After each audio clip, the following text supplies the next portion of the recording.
acompañamiento a los procesos de integración centroamericana, es realmente una tarea fundamental discutir y reflexionar en torno a una temática que es neurálgica para el desarrollo de la democracia de los países centroamericanos, como es latinoamericanos más bien, como es el tema de la política y la gestión fiscal, entendida como esa toma de decisiones en torno a los ingresos, los gastos, la inversión, pero una toma de decisiones en la vía de crear empleo, de crear condiciones de igualdad entre las personas. Entonces, en ese sentido, hemos conformado un panel de altísimo nivel y además con personas muy queridas por el instituto y que tienen una amplísima experiencia desde el ámbito académico, el ámbito político y desde luego en el ámbito de lo técnico. Así que me permito presentar el panel que nos acompaña. No quisiera que esto me tome tantísimo tiempo, pero me veo en la obligación de compartirles el destacado currículum de cada una de las personas que nos acompañan en este panel. Los voy a mencionar y a presentar en el orden en que cada uno va a tener sus respectivas intervenciones.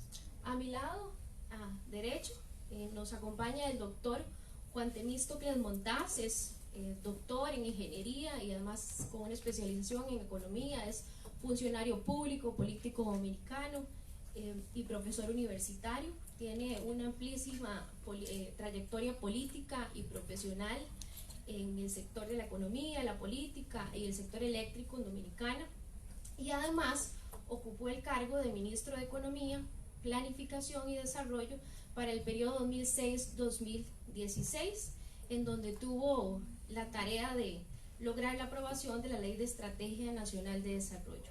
Y su último cargo político fue ministro de Industria, Comercio y Pymes para el periodo 2016-2017. Bienvenido, Juan Temístocles. A mi extremo derecho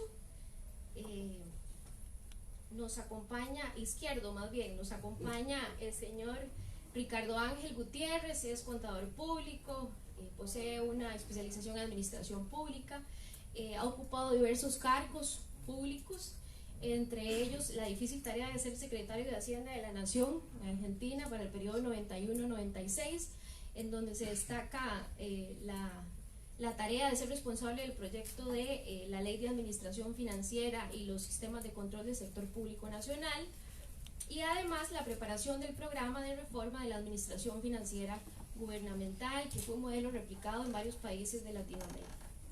Y se desempeña como consultor para varios organismos internacionales, BID, Banco Mundial, ONU, en los temas de administración financiera y presupuestaria.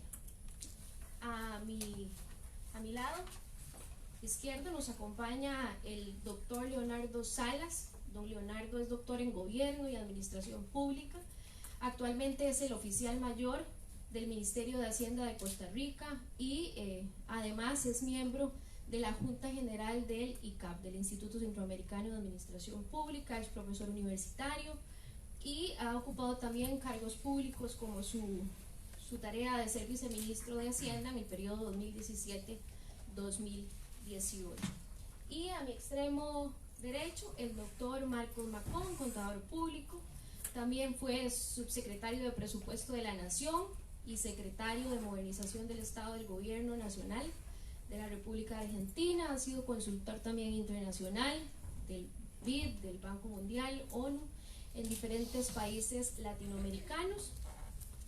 Autor de diversas publicaciones y docente en cursos y seminarios internacionales, y actualmente ocupa el cargo de director general de la Oficina de Presupuesto Nacional de la Argentina.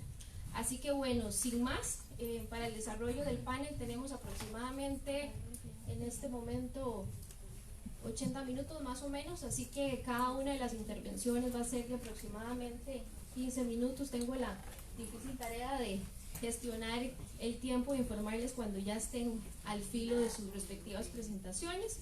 Y tenemos en este momento entonces el gusto de escuchar a don Juan Temístocles Montaz, quien nos hace una presentación general sobre la política fiscal y la compleja situación macroeconómica que viven los países latinoamericanos, con un una inquietudes y incertidumbre respecto a la sostenibilidad de la deuda pública, el acceso a los mercados, una deuda pública en aumento en los países, particularmente Argentina, Brasil y Costa Rica. Así que, don Temístocles, el tiempo es suyo. Adelante. Bueno, sí, muchísimas gracias por la invitación y por permitirme dirigirme a tan selecto público hoy aquí en Buenos Aires. Yo creo que de manera muy sintética tú caracterizaste la situación de América Latina. Realmente América Latina está pasando por una situación sumamente delicada desde el punto de vista económico. Todas las informaciones que manejan los organismos internacionales presentan que la región apenas ha crecido a lo largo del periodo que viene del 2014 al 2019, 0.5%, si asumimos las proyecciones que se están haciendo de crecimiento para este año. O sea, muy lejos de lo que fue el crecimiento de América Latina en el periodo 2001-2008. Y esa situación en gran medida se explica, lo podemos ver en el gráfico, por el pobre comportamiento de América del Sur. América del Sur representa el 69% del Producto Interno Bruto de América, de América Latina en sentido general. Y por tanto, el comportamiento de América del Sur en gran medida determina el comportamiento de la región en su conjunto. Lo que está pasando hoy es que hay serios problemas en América del Sur. La región está prácticamente creciendo en los últimos años prácticamente cero.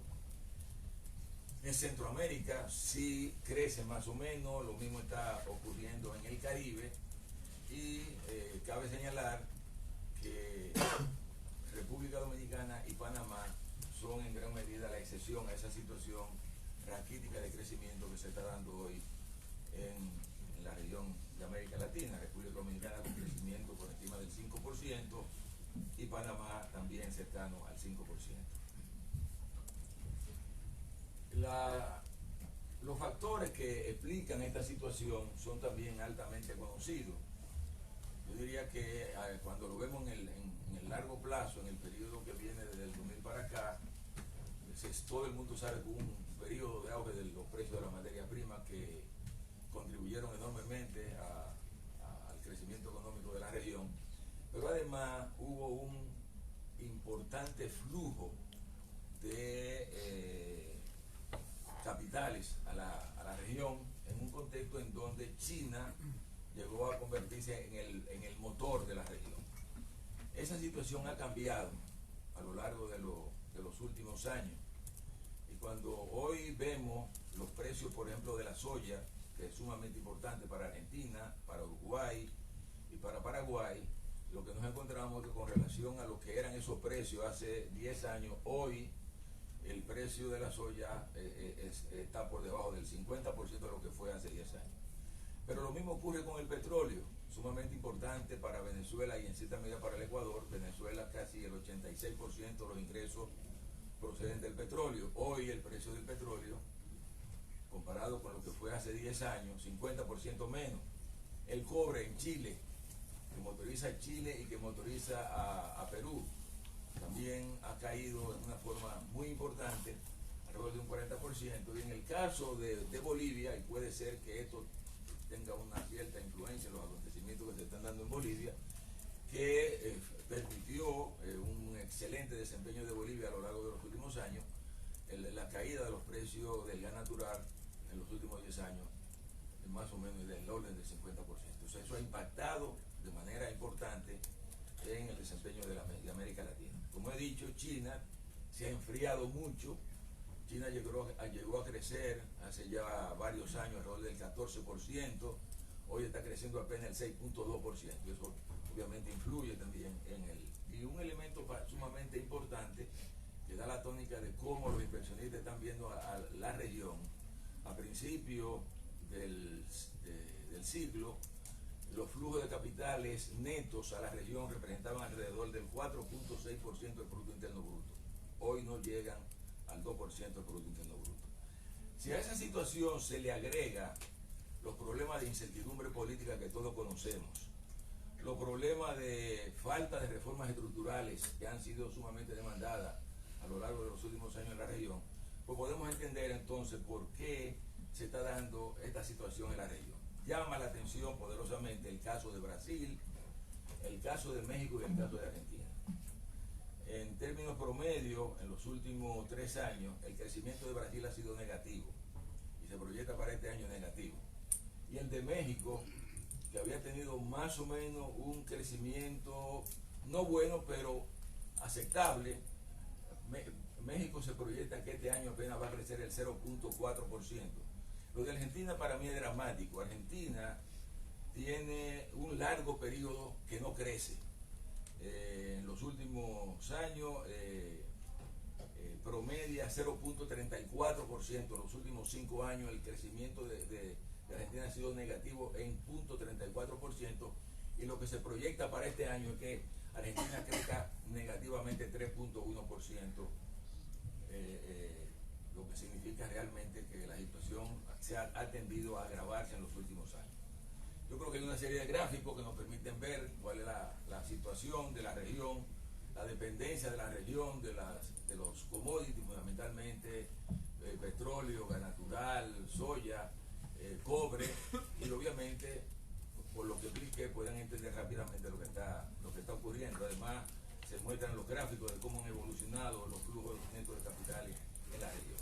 Ahora, frente a esa situación, el tema fiscal también surge como un serio problema. El problema es que América Latina, a lo largo de los últimos 19 años, no ha tenido un año en que haya tenido superávit fiscal. O sea, todos han sido años de déficit fiscal. Y además, para que veamos la gravedad de la situación, el año pasado, de los 33 países y territorios que lleva reporte el Fondo Monetario Internacional, 29 países tuvieron déficit fiscal. Y 8 de ellos, muy importantes, registraron déficits fiscales superiores al 5% del Producto Interno Bruto. Y esto nos da una idea a nosotros de un serio problema. Esa situación de déficit permanente a lo largo de los últimos 19 años, o ya prácticamente casi 20 años, ha determinado que la deuda pública de la región haya pasado de representar el 47% del Producto Interno Bruto en el año 2000 a representar el 68% del Producto Interno Bruto en el año 2018. Solo entre el 2017 y el 2018 la deuda de la región se incrementó en 6.3 puntos porcentuales del Producto Interno Bruto. Y 9 países de la región tienen deudas sobre el Producto Interno Bruto superiores al 80% del Producto Interno Bruto. Lo que llama la atención es que eso va incrementándose, porque el año anterior, ahora son 9, el año anterior apenas eran 6. Llama la atención en ese comportamiento Argentina, que entre el 2017 y el 2018 incrementó su deuda en 30 puntos porcentuales. Brasil lo incrementó en 3.8, la Bahamas en 8.9, Costa Rica en 4.9, y lo de Venezuela no se puede ni mencionar. Venezuela pasó de una deuda que, de acuerdo con el Fondo Monetario Internacional, en el 2017 representaba el 31% del Producto Interno Bruto, a una deuda que representa más del 180% del Producto Interno Bruto. No sé si ahí se podrá observar. Y eso obviamente ha conducido a Venezuela a una situación de cesación de pago, pero como el comportamiento general de la región ha sido de incremento de la deuda, eso también ha contribuido a que muchos países hayan ido reduciendo sus calificaciones crediticias. Pueden ir viendo ahí los gráficos que se están presentando. Y por región, obviamente, Centroamérica como región alcanzó un 41% del Producto Interno Bruto de deuda, con un crecimiento de 2.1 2 puntos porcentuales, destacándose Costa Rica y Nicaragua, que fueron las que más crecieron. Pero en la región, como señalaba, lo que destaca es el incremento importante de la deuda en Sudamérica, que llegó a alcanzar alrededor del 75% del Producto Interno Bruto, o sea, 10 puntos porcentuales más que lo que había sido el año anterior, debido a lo que expliqué en la situación de Argentina, que creció, que su deuda creció en alrededor de 30 puntos porcentuales del producto. El Caribe, la región del Caribe, el nivel de endeudamiento se ha mantenido estable. Yo diría que si hay una manera de caracterizar lo que está pasando en América Latina, nosotros en República Dominicana señalamos cuando vemos estos resultados, que esos resultados son el producto de no arroparse hasta donde alcance la sábana. O sea, esto es lo que ha estado ocurriendo en América Latina, que no se ha estado arropando hasta donde alcance la sábana. Y eso lo que significa es que ha habido un tremendo desbalance entre ingreso y gasto en la región a lo largo de todo este tiempo. Les va diciendo más o menos cómo está. Por ejemplo, en las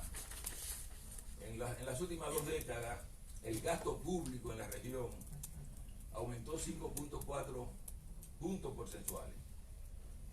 Pasó de un 26% del Producto Interno Bruto en el 2000 a un 32% del Producto Interno Bruto en el 2018, registrándose el mayor nivel en el año 2014. Lo que significa que ya en América Latina hay países que tienen niveles de gasto público característicos de los países desarrollados, de los países que han construido el estado del bienestar. Pero si el gasto público aumentó en 5.4 puntos porcentuales, no fue así en los ingresos. Los ingresos crecieron apenas 3.1 puntos porcentuales. Pasaron del 23.7% del Producto Interno Bruto en el 2000 a representar el 26.8% en el año 2018. Los niveles más altos se lograron en el 2008 y en el 2009, como se puede ver ahí, y eso está asociado mucho, bueno, al hecho de que durante esos años se disfrutó del boom de la materia prima. Bueno, en definitiva, lo que se puede establecer es que en el transcurso de las casi 2 décadas ya que tenemos de este siglo, la región se ha manejado con una situación de déficit fiscal permanente. Y esa situación de déficit se ha ido intensificando a lo largo de los últimos años como consecuencia de la caída de los ingresos que se producían a partir de las materias primas. En ese contexto, pues rápidamente llama la atención el hecho de que al no producirse las reformas necesarias para poder mantener un gasto público racional, los países, la mayoría de los gobiernos, lo que han recurrido en gran medida para poder mantener un cierto balance, a reducir la inversión pública. Y hoy por hoy América Latina tiene un serio problema de inversión pública. Y concomitantemente con eso, también en la región se ha producido un incremento del pago de los intereses de la deuda, un tema que vamos a ver un poquito más adelante, las implicaciones que eso tiene. En términos, digamos, de ingresos tributarios, bueno, ha habido una cierta estabilidad, pero va en el contexto de lo que ya hemos señalado. Ahora bien, lo que uno observa es que si bien se habla mucho de consolidación fiscal en la región, nada nos indica que se esté produciendo realmente esa consolidación fiscal. Es cierto que en algunos países ha habido superávit primario, como por ejemplo Colombia tuvo superávit primario, Ecuador tuvo superávit primario, Paraguay, en Centroamérica lo tuvo México, República Dominicana, México, El Salvador, Honduras, Jamaica y Guatemala. Pero lo que llama poderosamente la atención, y aquí es donde está la parte para mí más importante, es que ninguno de esos superávit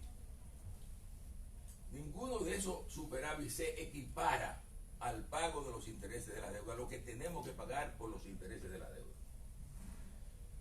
yo diría que el único país que evidentemente ha hecho un gran esfuerzo de consolidación fiscal es Jamaica. Jamaica, a lo largo de los últimos 3 o 4 años, ha llegado a tener superávit primario por encima del 6% del Producto Interno Bruto. Y eso es lo que implica que Jamaica sea posiblemente uno de los, si no el único, creo que Barbados también. Esos son los únicos 2 países de la región en donde se ha producido una disminución de la deuda. ¿Por qué? Porque al generar suficiente superávit primario, han tenido recursos suficientes como para poder disponer para poder pagar por lo menos los intereses de la deuda. Yo sé que muchos de ustedes saben que cuando se habla del gasto primario, nos estamos refiriendo al gasto total menos el pago de los intereses. De manera que el superávit primario o el déficit primario tiene que tener una relación muy estrecha con lo que usted paga de interés, porque el gasto primario es, como le decía, es el gasto total menos el pago de los intereses. Si al final usted no genera suficiente superávit primario para pagar los intereses, usted se está endeudando para pagar deuda. ¿Me queda un minuto? Sí.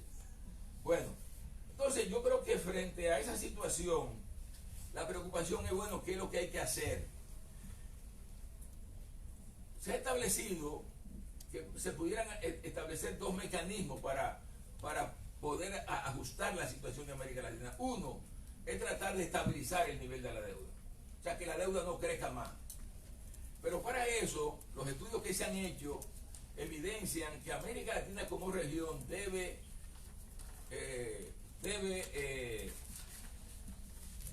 registrar alrededor de 2.2% del Producto Interno Bruto de superávit primario.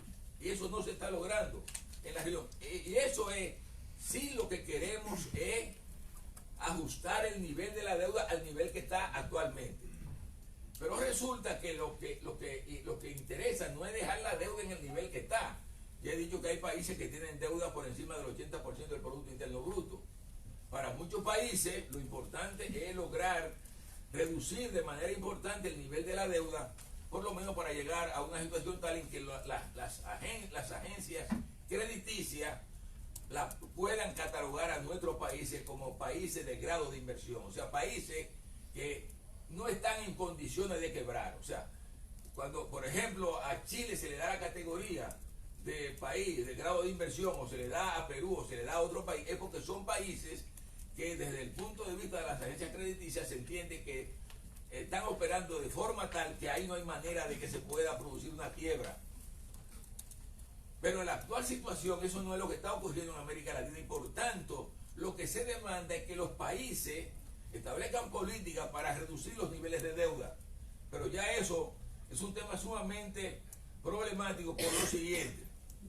Los estudios que se han hecho establecen que en el caso, por ejemplo, de Brasil y Argentina, para poder establecer una política de grado de inversión, o sea, reducción de la deuda que la lleve a un punto tal que le permita que los bancos de inversión la vean como un país creíble, tiene que generar un superávit primario del orden del 7% del Producto Interno Bruto. Bolivia y Ecuador deben generar un 6% del Producto Interno Bruto. Costa Rica, un 5% del Producto Interno Bruto. El Salvador, un 3% del Producto Interno Bruto. Nicaragua y República Dominicana, superior al 2% del Producto Interno Bruto. Guatemala y Jamaica, con todo y que Jamaica muy bien, un 1% del Producto Interno Bruto.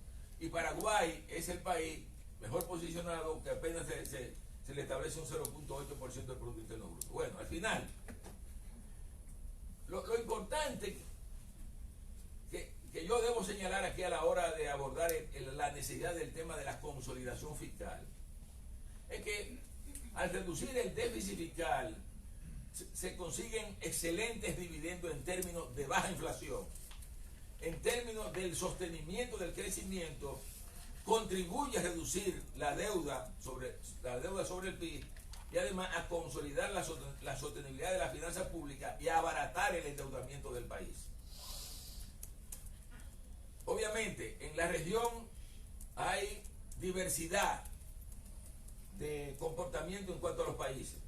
No es lo mismo, por ejemplo, la República Dominicana, que es un país que tiene una presión tributaria baja, que Argentina, que tiene una presión tributaria alta, o Bolivia, o Ecuador y Brasil, que tienen presiones tributarias altas. De manera que a la hora de abordar el problema de cómo enfrentar la situación, lo primero que hay que tener claro, bueno, cuál es la situación desde el punto de vista de la presión tributaria de cada uno de estos países. En el caso, por ejemplo, de países como la República Dominicana, es razonable pensar que, dado su bajo nivel de presión tributaria, una salida sería aumentar los impuestos en la República Dominicana. En el caso de países como Argentina, Brasil, Bolivia, ya la situación sería diferente. Habría que pensar en otros mecanismos para poder producir una política de ajuste.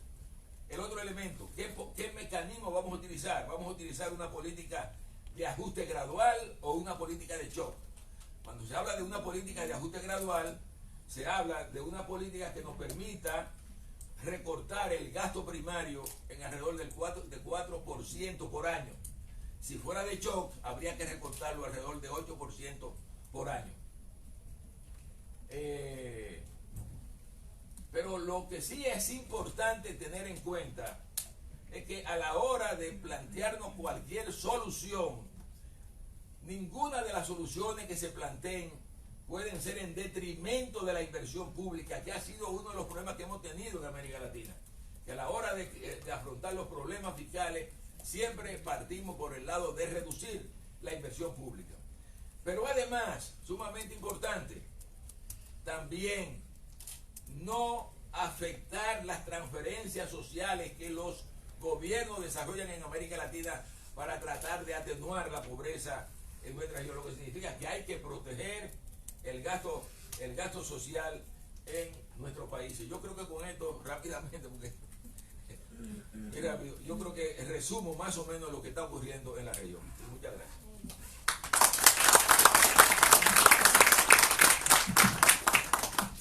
Muchas gracias, doctor Montaz. Seguidamente cedo la palabra al señor Ricardo Gutiérrez, quien nos va a presentar un tema tan importante y tan estratégico como es la administración y la gestión de los fondos públicos desde las diferentes etapas, desde el recaudo, la inversión y el endeudamiento propiamente. Adelante, don Ricardo.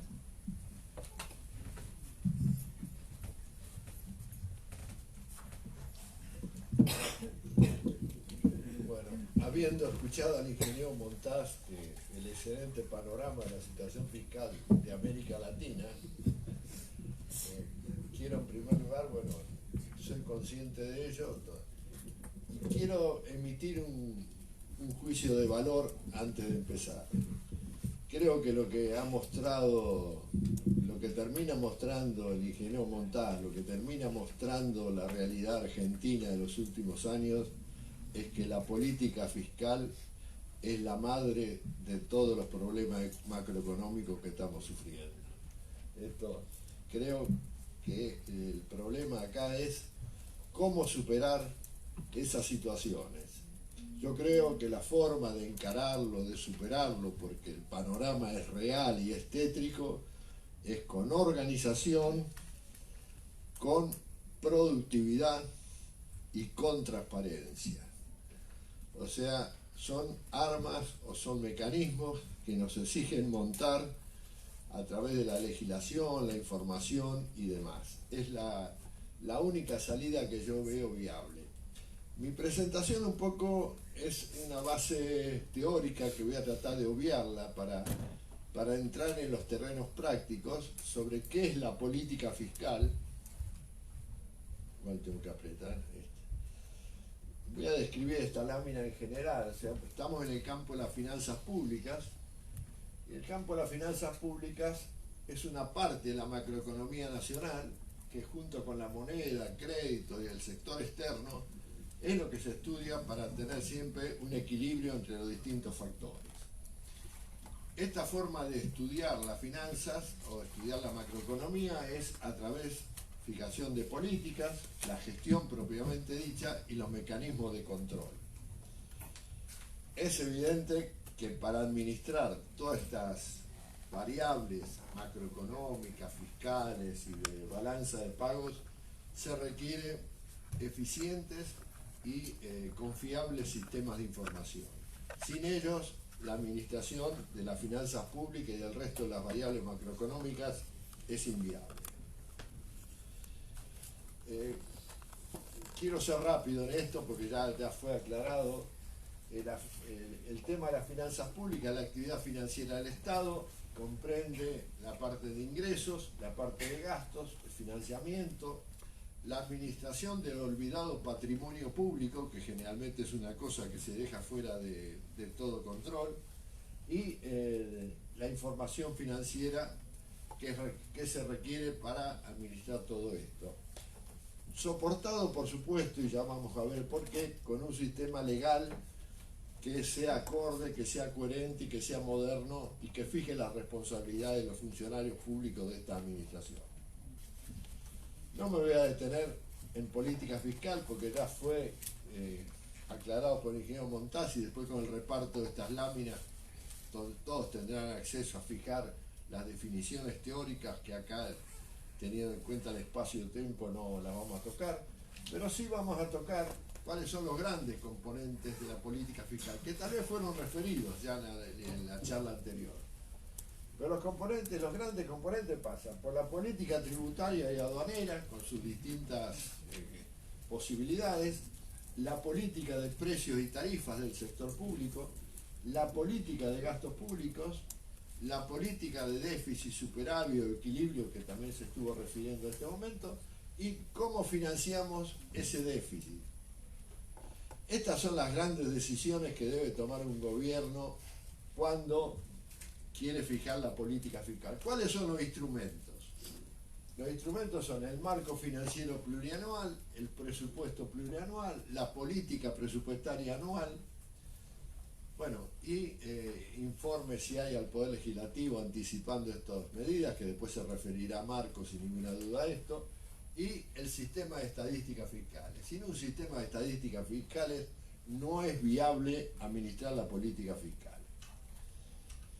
Dos notas que la experiencia nos ha enseñado de política fiscal. Una, quiero referir a una que compartimos con el ingeniero Montaz cuando discutimos las leyes de presupuesto y de planificación del gobierno, que discutió el gobierno dominicano con el Fondo Monetario.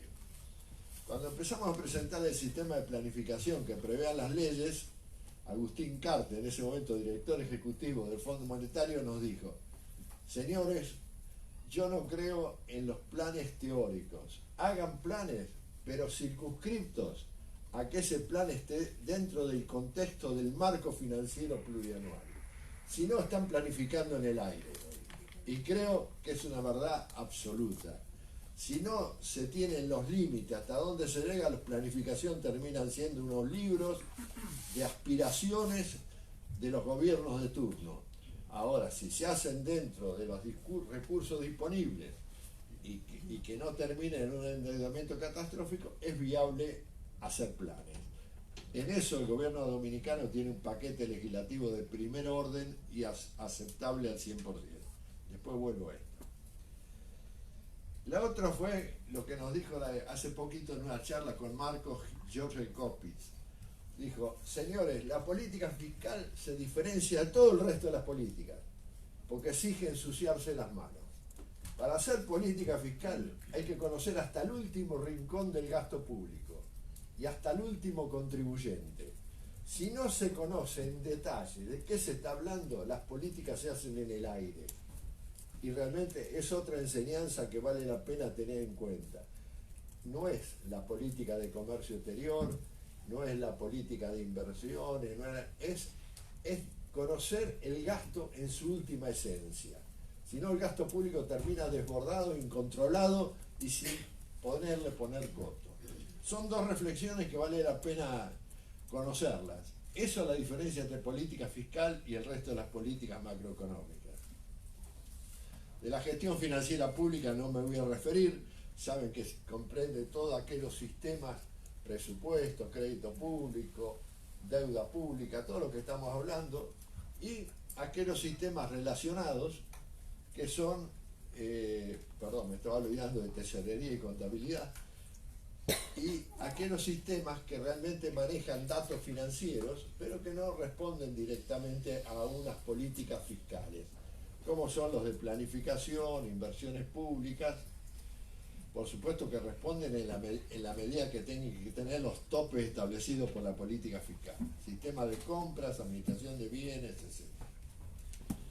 Esa es la gestión financiera pública. Eso en la Argentina es un lujo, porque como se ha diseñado y se ha legislado, no como se ha implementado, pero allá voy a volver para esto. Y por último tenemos el sistema de control fiscal. Del sistema de control fiscal nos estamos olvidando. Pero el sistema de control fiscal ha ido evolucionando de tal forma que primero se preocupaba de la legalidad del gasto. Luego por lo menos a nivel de ley, se empezó a ocupar de la efectividad, la eficiencia, la economicidad del gasto y también de la calidad del gasto. Eso es un avance que aún está en proceso, casi todas las leyes de la región lo tienen, en la realidad opera muy poco este tema. Y por último, los sistemas de control fiscal están evolucionando hacia el control de las políticas macroeconómicas y fiscales. O sea, ver si lo que se planificó se cumple y si no, determinar la responsabilidad de los funcionarios que no lo están cumpliendo.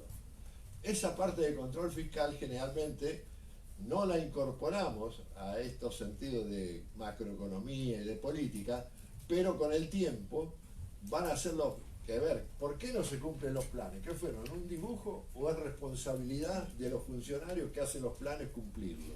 Generalmente los planes han terminado, como dije antes, en leyes, libros que nadie los cumple.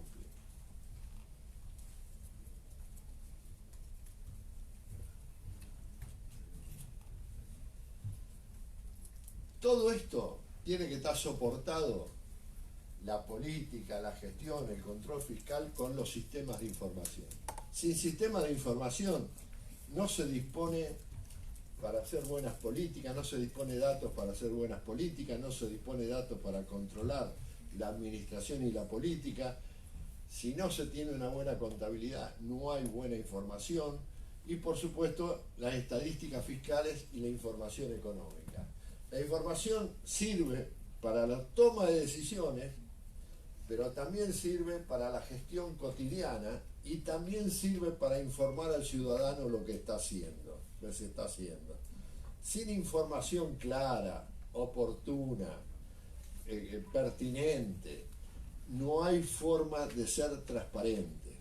Esto es un ingrediente fundamental de las finanzas públicas, la información financiera y física, porque sin la física no hay posibilidades de acercarnos a la búsqueda de la eficiencia.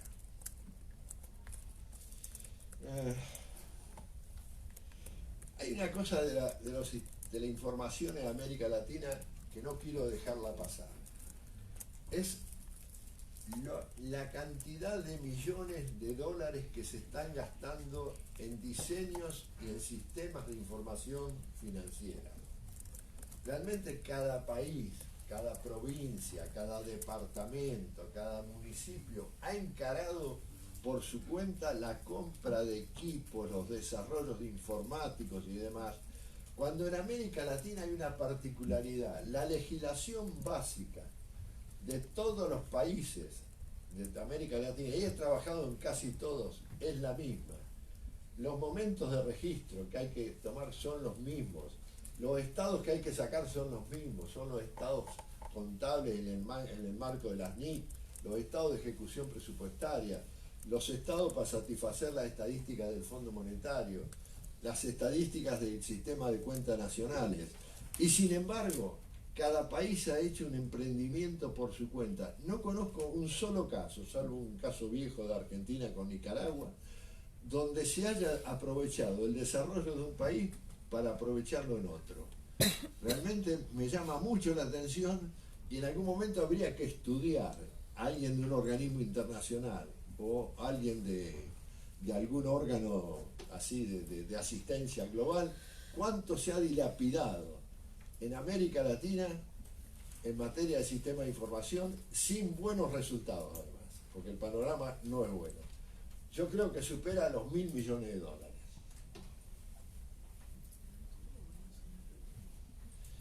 Es decir, esto nos lleva, conociendo los panoramas, ¿verdad?, a que cada país se tenga en cuenta cómo debe evaluarse en materia de política fiscal, de gestión fiscal, de control fiscal, de disponibilidad de información para la toma de decisiones y legislación fiscal. Yo voy a hablar, pudiera hablar de muchos países, pero puedo hablar sustancialmente, voy a hablar del caso argentino. El caso argentino es muy atípico, porque tiene una pésima política fiscal, una buena gestión fiscal, un regular sistema de control, buena información o muy buena información y una legislación fiscal aceptable. Realmente, como un país con todos esos ingredientes es catastrófico en materia fiscal por las malas decisiones en este ámbito, con una cosa que le pesa al país, que es la excesiva información de calidad que dispone y que permite saber a todo momento lo que está pasando en materia de política fiscal. Otros países, que por ejemplo voy a calificar nada más globalmente, República Dominicana tiene el mejor paquete legislativo que yo conozco de toda la región. Muy diferente, por ejemplo, al caso de Colombia, donde hay un estatuto presupuestario muy denso, muy engorroso, que es tal vez uno de los más complicados de la región. Esto, para que cada uno que quiera aspirar a una mejor política fiscal, debe tenerlo absolutamente presente. A mí,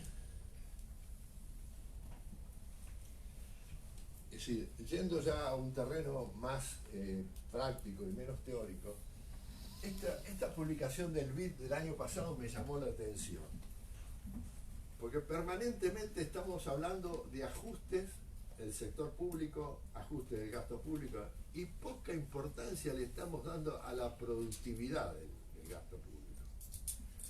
Ustedes piensen que, por ejemplo, la Argentina es el peor país de productividad de gasto público en la región en materia de América Latina. Desperdicia 7 puntos del producto, o sea, más de $30.000 millones. Esto quiere decir que en improductividad está reflejado el déficit fiscal que tenemos. Ahora, esto no ha sido tema de nadie hasta ahora. Entonces los planteos que se hacen es o ajuste o no ajuste. Yo creo que el tema pasa por acá también de escarbar y trabajar a partir de ahora en la productividad del gasto público. Es decir, vuelvo al tema de la productividad enseguida, pero no quiero dejar de decir que eso también está pesando en los horribles rankings que tenemos todos los países de América Latina, salvo un poco Chile y Uruguay, en materia de corrupción y en materia de competitividad. Los que, si antes se refirió que era muy importante la inversión pública, también es importante la inversión privada, y la inversión privada no va a venir mientras no mejoremos en materia de corrupción y de competitividad. Pero para esto tenemos que tener un sector público mejor. ¿Ya? Sí, estamos. ¿Cuánto me queda? Ya. No. Bueno, ya termino un minuto. Entonces, acá, uno se plantea con teoría de los sistemas, ¿en serio? En teoría de los sistemas, ¿cómo funciona esto de la productividad del sector público? ¿Qué tenemos que producir? Las funciones sustantivas del Estado, que están tomadas de la clasificación funcional de Naciones Unidas. Son estas. ¿Quién recibe los beneficios? Las empresas, las familias. ¿Sí? Para hacer eso, ¿qué recibe el Estado? Recibe los impuestos que pagan las familias, que pagan las empresas, que pagan o que no pagan las ONG, pero que son aportes a través de recursos humanos y demás. Esto se transforma en los recursos financieros, recursos humanos, lo que usa el Estado. Entonces acá nos asustamos, acá están los resultados, entre el gasto y demás, pero hasta ahora no nos estamos preocupando por lo que estamos produciendo y le devolvemos a las empresas, a las familias y demás. Por ejemplo, en el caso argentino, donde tenemos una presión fiscal del orden del 40%, en consolidado nación, provincia y municipio. Pero además cada ciudadano, como la salud es ineficiente, ineficaz, tiene que pagar de su bolsillo una medicina prepaga o un seguro de salud. Lo mismo con la educación. El que tiene plata paga tal vez una educación en una universidad privada. Y eso en definitiva es presión tributaria. Ahora, este panorama, y este para mí es el leitmotiv de lo que nos tenemos que dedicar en el futuro. Es decir, ver la productividad no es solo recaudar impuestos y no tener déficit. Es qué le estamos devolviendo a la sociedad con esto.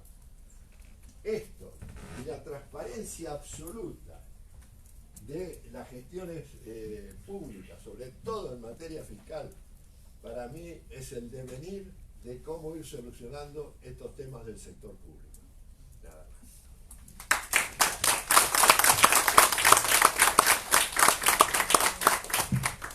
Muchas gracias, don Ricardo. Y inició su presentación indicando que la política fiscal es el mal de todos, pero finalmente el mal de todos es el que determina la calidad de vida de los ciudadanos en gran medida. Muy bien.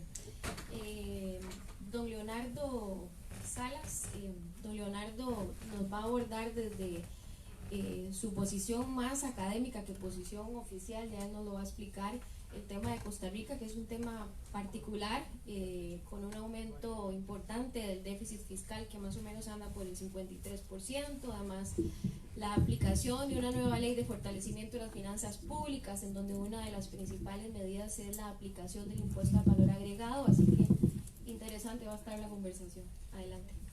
Gracias, María José. Estimados colegas de la mesa principal, amigos todos que nos acompañan y nos dan el honor de acompañarnos, tanto acá presencialmente como por la transmisión en vivo del Facebook del ICAP. Un saludo para todos.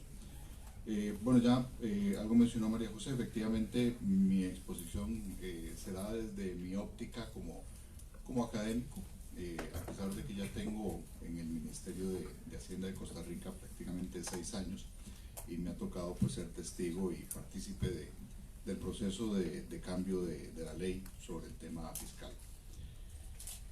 Quisiera empezar un poco para que viéndolo como un caso práctico, nos permite también sacar lecciones de cosas que podemos mejorar también en cada uno de nuestros países.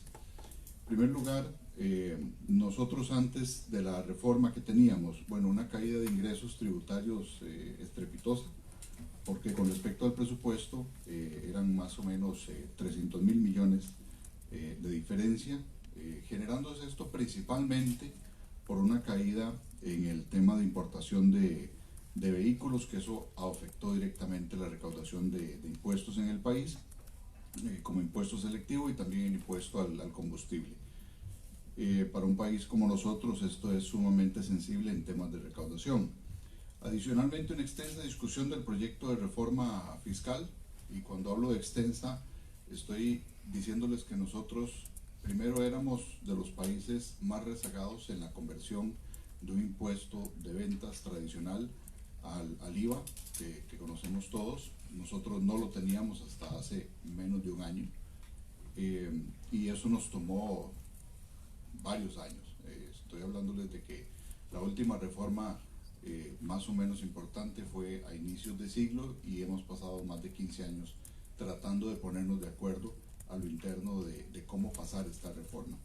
Bueno, eso se logra en diciembre del 2018, por tanto es quizá de las reformas más recientes en Latinoamérica sobre este tema, que no estuvo lejos de problemas y de situaciones sociales complicadas.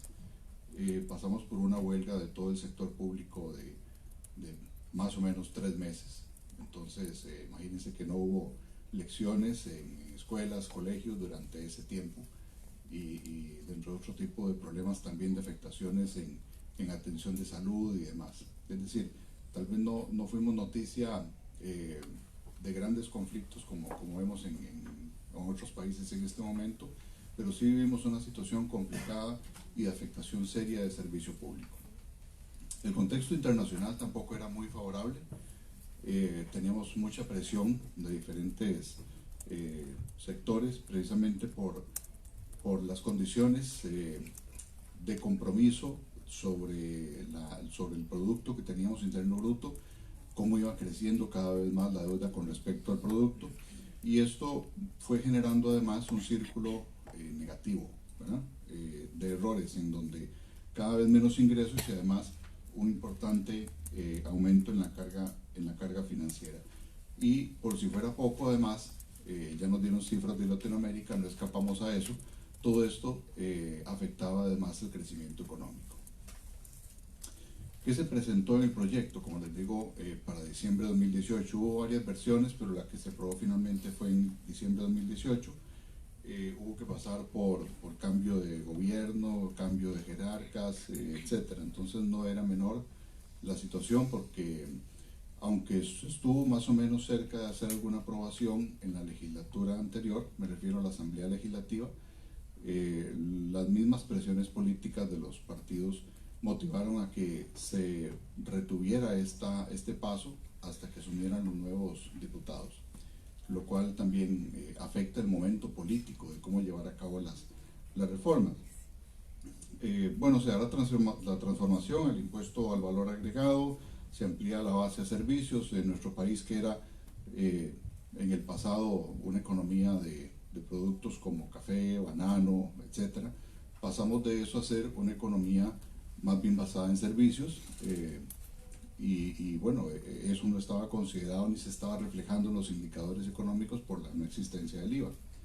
Se pasa a una tasa, o más bien se mantiene la tasa del 13% que existía antes, con algunas excepciones de 4 y 2% reducidas para ciertos sectores que se consideraron de interés, y adicionalmente se implementaron algunos mecanismos de cobro a servicios prestados por internet de ciertas plataformas que ustedes conocerán. Bueno, un segundo tema fue el impuesto sobre la renta, participando aquí de varios elementos. Uno, de una nueva escala superior al impuesto sobre el salario, una nueva escala para pymes también, pequeñas y medianas empresas, impuesto a ganancias de capital y reducción de tratamientos tributarios diferenciados, que había un mosaico de opciones. Se trató de ordenar un poco más y de reformular esas propuestas. Adicionalmente, otros elementos en este segundo punto, la renta global al sector financiero y un conjunto de normas de lo que cabe como BEPS, según la normativa o los parámetros que está dando la OECD. Mencionar que Costa Rica está precisamente en paralelo tratando de lograr su acceso a la OECD, y eso también entonces tenía otra fuente, por así decirlo, de presión, porque hay que caminar en varias normativas importantes como la norma antiparaíso, las normas de precios de transferencia y las definiciones de establecimiento permanente. Entonces, vean ustedes que teníamos no solo un conflicto político importante en el país, donde hay multiplicidad de actores, donde en el pasado había, digámoslo así, dos partidos políticos importantes con los cuales sentarse a negociar, y eso se multiplicó. Entonces, y ahora tenemos una atomización de partidos políticos en la Asamblea Legislativa, lo cual también complica la discusión.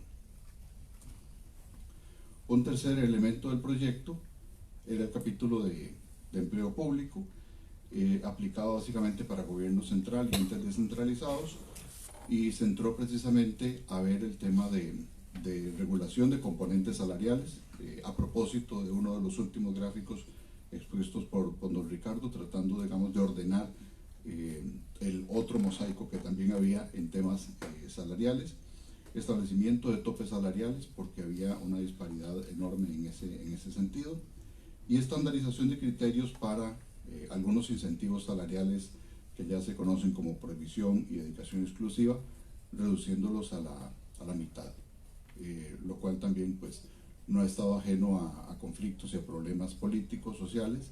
De hecho, vendrá algún tipo de de proyectos sobre esta materia que está por tener la discusión política respectiva, y digamos la presión social sigue estando sobre estos temas. Y un elemento cuarto de regla fiscal que viene también a mencionar o a compararse con lo que mencionaba también el ministro Montaz, del problema que no debemos o no deberíamos reducir el tema de inversión, pero sí recortar gasto corriente. Y un poco la regla fiscal viene a buscar ese objetivo, ¿verdad? De que se evite la aprobación de proyectos sin financiamiento. Teníamos una serie de proyectos de ley que fueron aprobados en las asambleas legislativas de años anteriores sin que tuvieran su respectiva fuente de financiamiento. Entonces todo eso termina presionando al presupuesto y generando compromisos de deuda que hay que asumirlos porque estaban plasmados ya en una ley, pero que no tenían una fuente específica de financiamiento. También va enfocada la regla de desacelerar el gasto corriente, como les decía, para alcanzar un equilibrio fiscal. Entonces se frena, se reduce el gasto corriente hasta tanto cada institución vaya alcanzando su punto de equilibrio, por así decirlo.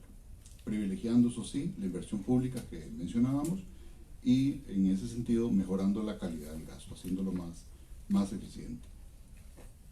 ¿Qué se ha hecho durante la reforma?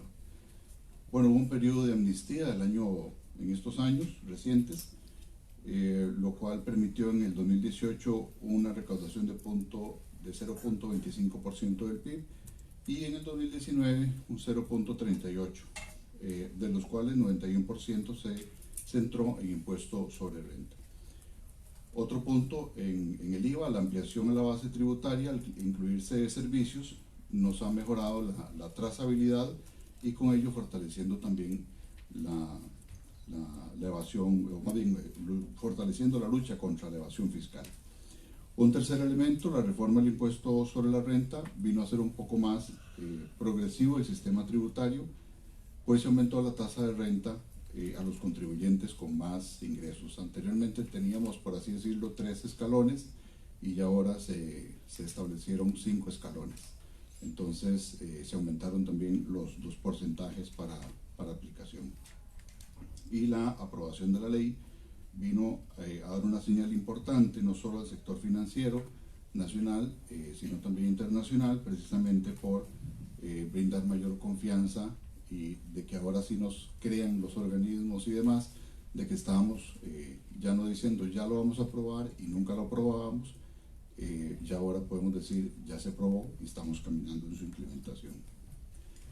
En la posreforma, ¿qué debemos hacer? Bueno, primero culminar con algo que hemos llamado el Consejo Fiscal, que va muy en la línea de lo que también hablaba don Ricardo, de asegurar la transparencia y de tener los datos certeros a mano. Este Consejo Fiscal será integrado por 3 personas de muy alto nivel, de reconocida trayectoria y bagaje en el mundo de las finanzas públicas del país.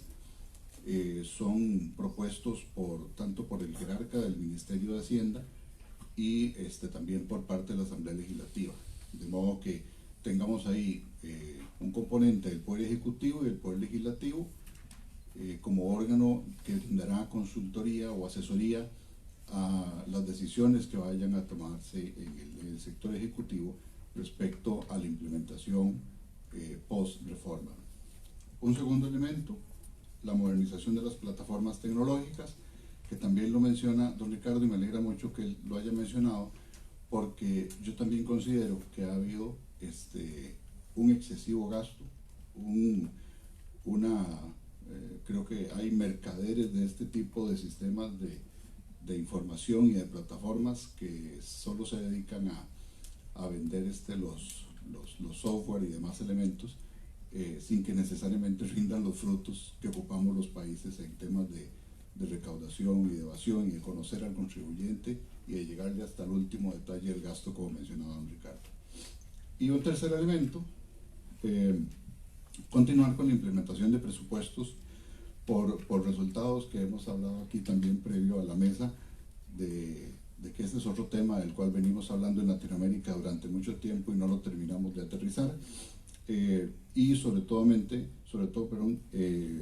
con el tema de la integración de órganos desconcentrados.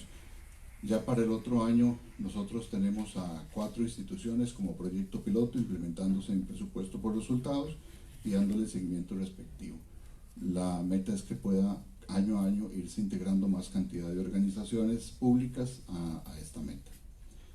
Y finalmente el tema de la reforma al empleo y el rediseño institucional, porque sin duda pues hay que repensar cómo estamos gestionando nuestros recursos, cómo estamos gestionando todo nuestro capital humano para hacerlo más eficiente y para también tener mejor disponibilidad de los recursos a futuro sobre este tema.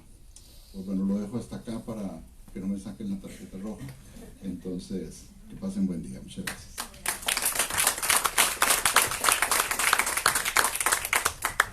Todavía estaba con tarjeta verde, no estaba ni amarillo.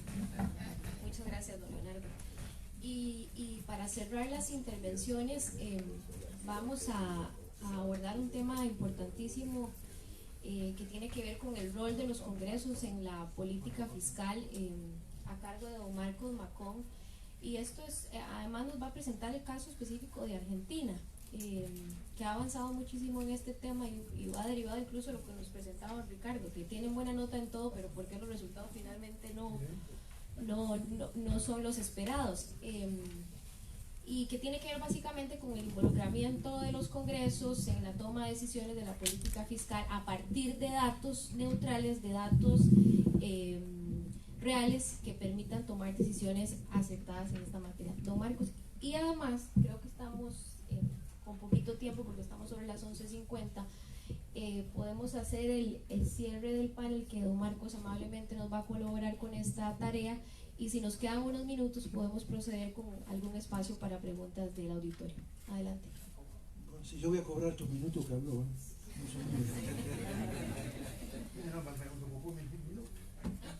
Corren a partir de este momento. Bueno, buenas tardes, muchas gracias a Ricardo por esta invitación. Bueno, el tema que voy a tocar es el tema del Poder Legislativo y Política Fiscal. Se ha hablado de política fiscal, se ha hablado de gestión fiscal, se ha hablado de un caso concreto de un país. Y creo que falta completar esto, creo yo, con un agente público fundamental como es el Poder Legislativo y tratar de responder a esta pregunta. ¿Es necesaria la participación del Poder Legislativo en la definición de la política fiscal? Esa es la pregunta que trataré de responder a través de mi exposición. La política fiscal implica definir una forma de vida de la sociedad. La política fiscal implica definir cómo la sociedad va a financiar al Estado, qué va a devolver al Estado, el Estado en bienes y servicios, cuál es el impacto que va a tener esa política fiscal en las generaciones futuras a través del endeudamiento que se genere en cada momento, y por lo tanto, aplicando la vieja histórica clasificación de Magre de las 3 funciones básicas de la rama de la política fiscal, que es la asignación de recursos para prestar bienes y servicios, la política de redistribución de ingresos y la política de estabilización y el combate a la inflación a través de la política fiscal, hace necesario que los representantes de la sociedad, el Congreso, tenga un rol fundamental en esa materia. ¿Y concretamente en qué tiene que intervenir el Poder Legislativo? En materia tributaria, en la fijación de los tributos, de las acciones coactivas que el Estado ejerce sobre los ciudadanos para financiar las actividades públicas. En materia de endeudamiento, para definir las políticas actuales, cómo tienen que ser atendidas, el impacto que tendrá en las generaciones futuras. Y todo eso sintetizado en lo que es en materia presupuestaria, que contiene las 3 variables: ingresos, gastos y financiamiento. En eso es fundamental el rol del Congreso, porque vuelvo a repetir, esto significa definir una forma de vida de la sociedad. Significa, por lo tanto, que los representantes de la sociedad, los representantes del pueblo, participen no en la gestión, no en la administración de la fiscal, pero sí en la definición de los aspectos centrales de la política fiscal. Entonces vamos a analizar, ya aterrizando un poquito, cuáles son los roles concretos en el proceso presupuestario, que digamos que el proceso presupuestario representa una síntesis de la política fiscal. Después vamos a analizar el caso argentino. En materia de aprobación presupuestaria, en materia de modificaciones presupuestarias y seguimiento y evaluación de rendición de cuentas, el Congreso tiene que participar, no en la ejecución presupuestaria, evidentemente, pero sí en la definición de las políticas a través de la aprobación del presupuesto, en los ajustes a esas políticas y en el seguimiento y evaluación y rendición de cuentas. Como decía Ricardo Gutiérrez, esto que estoy señalando es prácticamente común a todos los países de América Latina. Y estos roles del Congreso, yo diría, con matices, con diferentes roles de intensidad de los congresos en materia fiscal, se aplican en todos nuestros países. En materia de aprobación del presupuesto, es necesario un cambio del rol de los congresos. Yo siempre digo que cuando los congresos analizan el presupuesto, aplican la política del análisis del ascensor. ¿Cuánto sube y cuánto baja el gasto público? Pero ¿hacia dónde va el gasto público? ¿Cuáles son las políticas que sustentan el financiamiento que se está requiriendo? No es adecuadamente tratado. Por lo tanto, hay un concepto que es necesario cambiar. Se define tradicionalmente el presupuesto con un conjunto de autorizaciones máximas a gastar. Pero no es solamente se está autorizando una autorización máxima a gastar, se da un mandato para hacer. Creo que en los presupuestos públicos no solamente implican definir por parte del Congreso cuál es el nivel de ingreso y gasto, sino qué se va a hacer con esos recursos y cómo se va a captar el financiamiento. Cambiar el rol del Congreso, de analizar a través del presupuesto las políticas públicas. En materia de modificaciones presupuestarias, intervenir en las modificaciones presupuestarias. Es decir, si las modificaciones presupuestarias implican cambio de prioridad de las políticas aprobadas por el Congreso tiene que participar en las modificaciones presupuestarias. En estos aspectos sí, yo diría, hay un amplio abanico en América Latina. De países como, por ejemplo, Costa Rica, donde la Asamblea Legislativa prácticamente, yo diría, que casi coadministra, porque el nivel de modificación trata todo tipo de modificación al presupuesto, sea prioritario o no prioritario, entre las políticas o no, participa la Asamblea Legislativa. Al caso de México, donde el Congreso no interviene en absoluto en materia de modificaciones presupuestarias, aunque recibe sistemáticamente informaciones sobre rendición de las qué modificaciones se han aprobado. En ese abanico después hay situaciones intermedias. Vamos a ver el caso argentino, es una situación intermedia muy particular. Nosotros somos bastante particulares. No estoy hablando positivamente, particulares. Y después, es decir, se aprueban las políticas, se aprueban los ajustes a las políticas y se tiene que hacer seguimiento del cumplimiento de las políticas. Seguimiento sistemático y permanente de la ejecución presupuestaria, recibiendo información sistemática y oportuna, informaciones físicas y financieras de la ejecución presupuestaria y la rendición de cuentas anual, a través de los mecanismos de balances que reflejen no solamente qué se hizo, sino cómo impactó en el patrimonio de las instituciones públicas. Ese es el rol del Congreso. Para fortalecer ese rol del Congreso, se viene en los últimos años desarrollando lo que se llama instituciones fiscales independientes. Esas instituciones son instituciones con independencia, imparcialidad política, rigurosidad metodológica, que tratan de apoyar el rol del Congreso de distintas maneras. Hay tres tipos de instituciones fiscales independientes. Las tradicionales, y que son las más antiguas, las de control, tribunales de cuentas, contralorías, etc. Las de cumplimiento de reglas fiscales, los consejos de responsabilidad fiscal o instituciones que se encargan en los países donde hay leyes de responsabilidad fiscal, del control del cumplimiento de las reglas fiscales. Y las oficinas de presupuesto, las que tienen como el rol de apoyar en todo el proceso presupuestario con elementos técnicos al Poder Legislativo.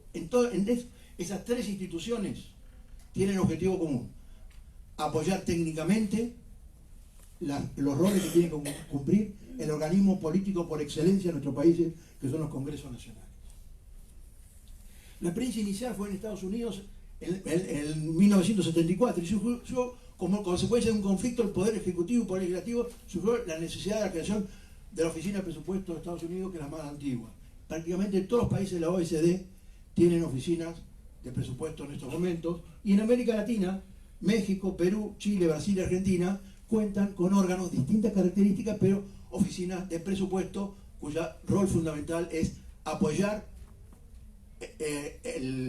la intervención de los congresos en materia de política fiscal, brindando elementos técnicos. El caso argentino.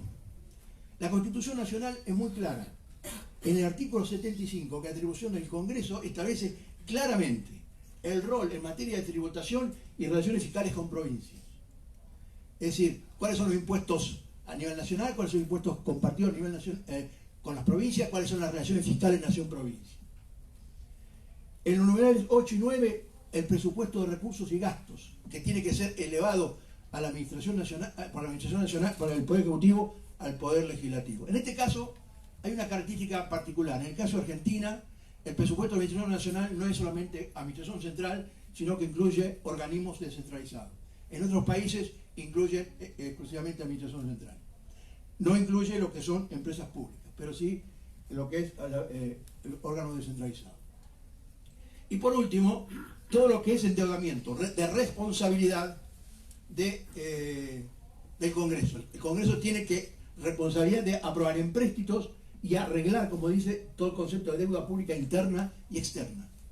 En este caso, esto es aplicable en todos los países, todo tipo de deuda es sometida a consideración del Congreso.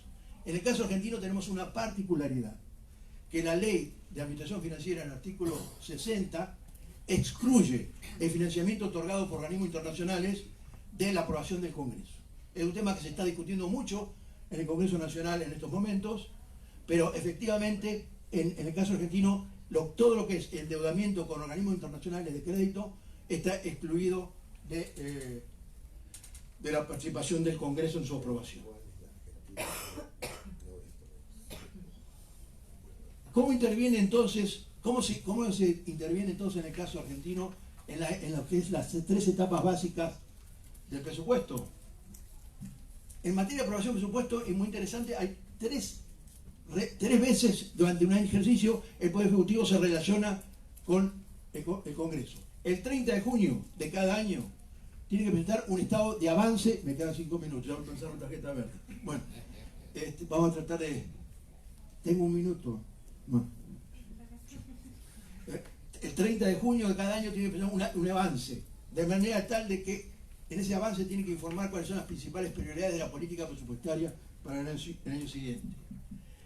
Entre el 30 de junio, que se presenta el informe de avance, y el 15 de septiembre, que se presenta el proyecto de presupuesto, el jefe de gabinete de ministros tiene que presentarse al Congreso para explicar en detalle la situación del marco fiscal de la ejecución del año en curso y un avance mayor en lo que son las prioridades que va a contener el proyecto de ley de presupuesto.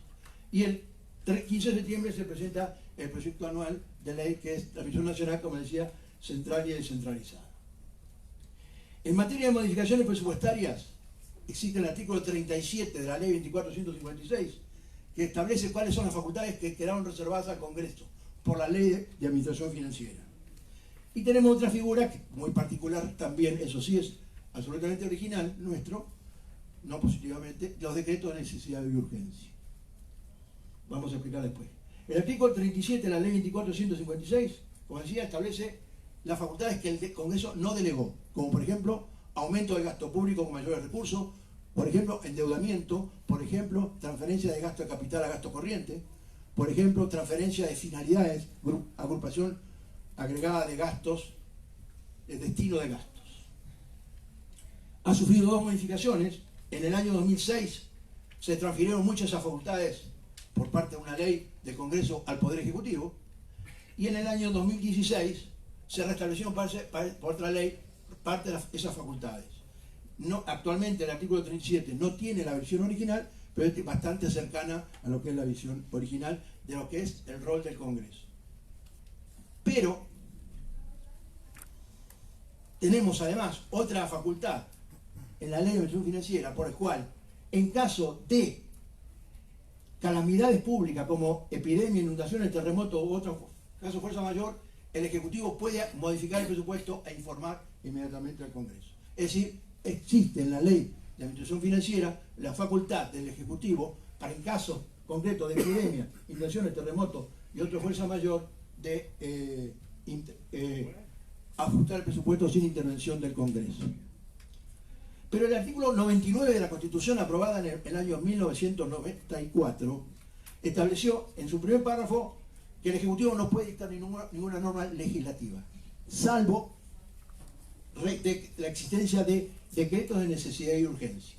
Se puede dictar decretos de necesidad y urgencia que tienen carácter de ley, que tienen que ser ratificadas por el Poder Legislativo, pero en general con excepción de los temas penales, temas tributarios, electorales o de régimen de partido político.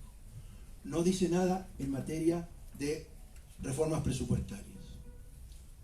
Entonces, esta norma legal está vigente del año 1994 en la Constitución. ¿Qué ha pasado?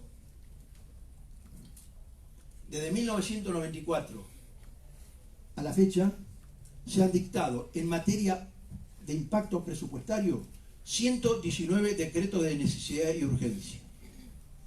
¿Qué son esos decretos de necesidad y urgencia?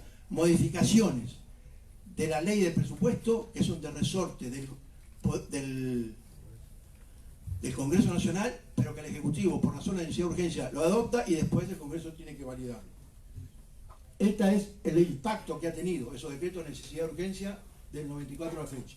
Excepto en los años 1994 y 1996, donde no hubo ningún decreto de necesidad de urgencia, en todos los años, con distintos impactos, se ha tenido una intervención del Poder Ejecutivo en facultades que corresponden al Poder Legislativo, que están establecidos en esa lámina. Es decir, que el Poder Ejecutivo ha hecho modificaciones del presupuesto y por lo tanto lo que se planteaba de cambio de prioridades en la política presupuestaria, que es un rol del Congreso, está un poco limitado por los decretos de necesidad de urgencia. En materia de marco legal de ejecución presupuestaria, por ley está, por una ley no de administración financiera sino específica, el Ejecutivo tiene obligación de presentar trimestralmente al Congreso un estado demostrativo de la ejecución física y financiera del presupuesto, y el 30 de junio de cada año la cuenta de inversión, o sea, el cierre de cuentas. Esto es lo que la situación actual en materia presupuestaria. En el año 2016, por ley del Congreso, se logró una aspiración que se venía trabajando hace más de 20 años, con presentación de múltiples proyectos de ley por distintos diputados y senadores, y se aprobó por unanimidad por el Senado de la Nación y por amplia mayoría de la Cámara de Diputados la creación de un órgano técnico similar al existente en los países de la OCDE y también en algunos países de América Latina y el caso también de Estados Unidos. Se creó la Oficina de Presupuesto del Congreso.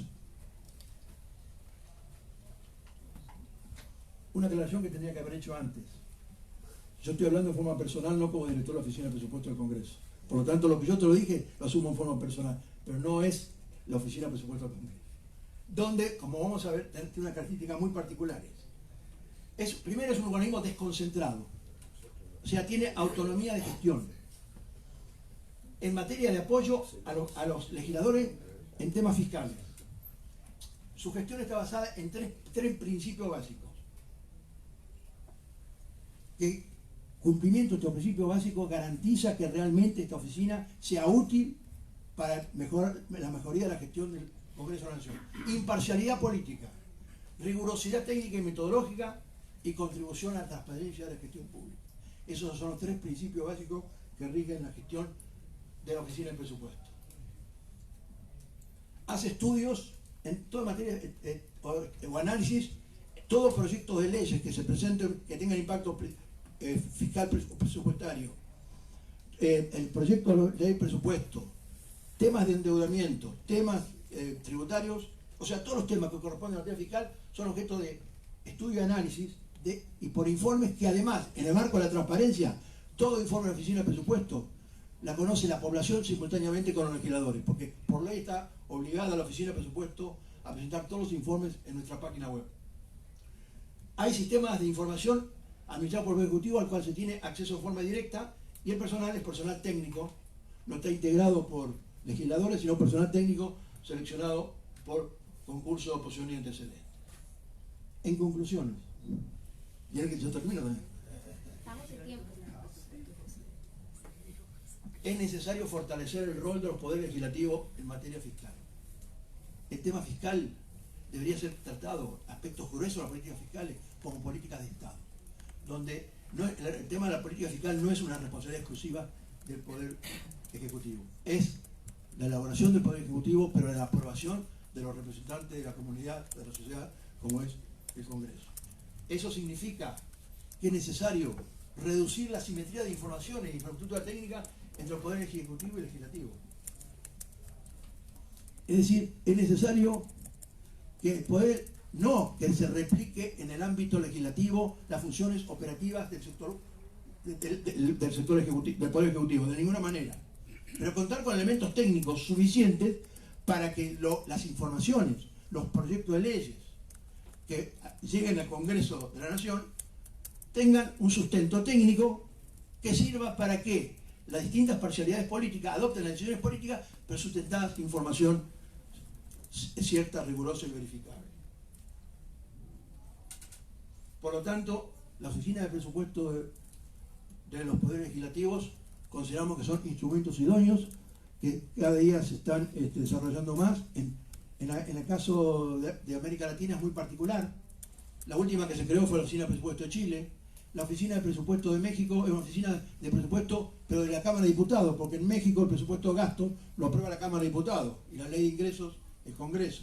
En el caso de Brasil existen dos oficinas de presupuesto, una en la Cámara de Diputados y otra en el Senado. En fin, hay características, pero se está comenzando a desarrollar esto que en última instancia significa lograr un fortalecimiento del rol de los congresos en algo que es esencial para la vida de la sociedad, las políticas fiscales. Muchas gracias.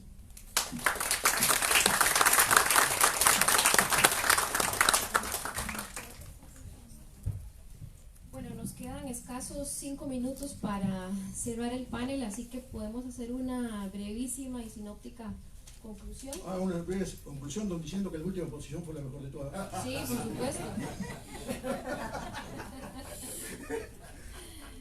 Bueno, creo que este panel, yo creo que no es que no nos pusimos, de casualidad nos pusimos de acuerdo.